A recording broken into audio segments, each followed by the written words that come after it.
জি, আসসালামু আলাইকুম বন্ধুগণ। সবাই কেমন আছেন? আশা করি আল্লাহর রহমতে সবাই ভালো আছেন। সম্প্রতি বাংলাদেশের যেসব ঘটনা ঘটতেছে, চুরি, ডাকাতি, ছিনতাই, লুটপাট, ধর্ষণ যেসব ঘটনা ঘটতেছে আসলে আমরা প্রবাস থেকে যতগুলো নিউজ দেখতেছি আমরা খুবই আসলে আমাদের প্রিয় মাতৃভূমিকে নিয়ে উদ্বিগ্ন। যে এইজন্য বলতেছি যারা দেশে অবস্থান করতেছেন সবাই সাবধানে থাকবেন, সাবধানে চলাফেরা করবেন। কোথায় যাচ্ছেন না যাচ্ছেন ফ্যামিলিকে জানাবেন। আ আপনার মোবাইল ফোন কন্টিনিউ আপডেট রাখবেন। প্রতিনিয়ত ফ্যামিলির সাথে যোগাযোগ রাখার চেষ্টা করবেন, কোথায় যাচ্ছেন না যাচ্ছেন। এগুলো অবশ্যই জানাবেন। কেননা সন্ধ্যার পর থেকে অথবা রাত্রে বা দিনে দুপুরে যেসব ঘটনা বাংলাদেশে এখন ঘটতেছে, এটা আসলে মোটেও কাম্য নয়।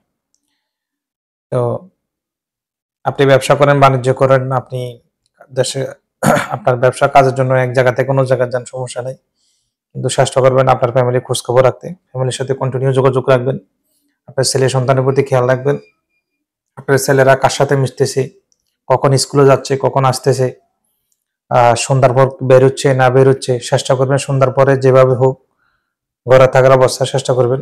এগুলো দিকে খেয়াল রাখা একান্ত কর্তব্য। কারণ যে পরিস্থিতিগুলো দেখতেছি এগুলা আসলে কোনোভাবে কাম্য নয়। যেখানে আমাদের বাংলাদেশ সরকারের প্রশাসনে অনেকটা কিছু কিছু জায়গায় নীরব ভূমিকা পালন করতেছে, কিছু কিছু আবার সক্রিয়। কিন্তু সক্রিয় থাকার পরেও যেসব ঘটনা ঘটতেছে আসলে এগুলা কোনোভাবে কাম্য নয়। তো সবার প্রতি এটা অনুরোধ থাকলো যে সবাই নিরাপদে থাকবেন, আপনার ফ্যামিলির প্রতি খেয়াল রাখবেন, আপনার ফ্যামিলিকে নিরাপদ রাখার চেষ্টা করবেন। আপনার ফ্যামিলিকে নিয়ে এক জায়গা থেকে অন্য জায়গায় গেলে তখন ওইটা সেভে যাওয়ার চেষ্টা করবেন। আপনার ফ্রেন্ড সার্কেলের সাথে কন্টিনিউ যোগাযোগ রাখবেন, ফ্যামিলির সাথে যোগাযোগ রাখবেন। কে কোথায় যাচ্ছে এগুলো জানাবেন, আপডেট জানাবেন। আজকেও আমাদের ছাগলনাইয়াতে একটা ঘটনা দেখে এটা খুবই মর্মান্তিক ঘটনা। রাত 11টার পরে বাচ্চা বেরোছে, এরপর থেকে আর ফিরে আসে নাই। সকালবেলা খবর পাইছে মারা গেছে।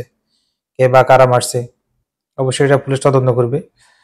তা আসলে একটা প্রাণ যখন চলে যায় তখন সেটা আর ফিরে আসে না। যত তদন্ত হোক, যত কিছুই হোক, সব প্রাণ যাওয়ার আগে আপনাকে সতর্ক থাকাটা উচিত।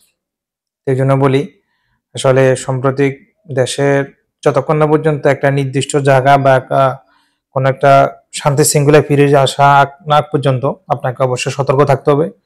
সতর্ক থাকাটা এই মুহূর্তে একান্ত কর্তব্য। আপনি সতর্ক থাকবেন, আপনার আশপাশে যারা আছে প্রতিবেশীকে সতর্ক রাখবেন, আপনার ফ্যামিলিকে সতর্ক রাখবেন। ধন্যবাদ সবাইকে। আসসালামু আলাইকুম।